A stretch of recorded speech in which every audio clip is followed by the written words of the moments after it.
पढ़ले गया तब इज्जत देले बुढ़ाई रे। और जाके पढ़ले गया रे बेटा इज्जत देले बुढ़ाई रे।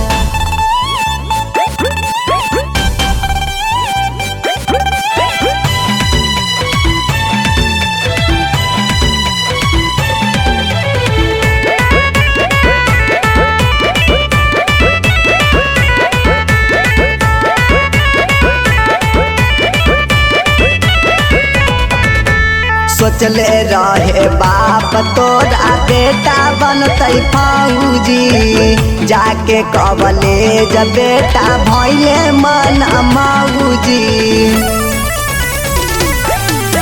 सोचले रहे बाप तोरा बेटा बनतै फौजी, जाके कॉलेज बेटा भइले मन मौजी। बाबू के सपना सब माटी में मिलैले रे, बाबू के सपना सब माटी में मिलैले रे। जाके पढ़ले राजकीय तब इज्जत बुढ़ैले रे। और जाके पढ़ले राजकीय तो इज्जत बुढ़ैले रे।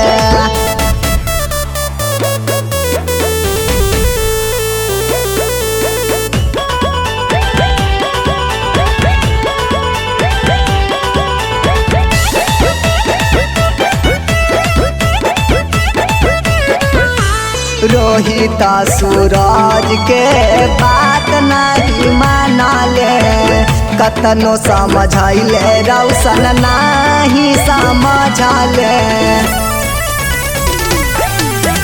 रोहित सूरज के बात नहीं मानले, कतनो समझैले रौशन नहीं समझले।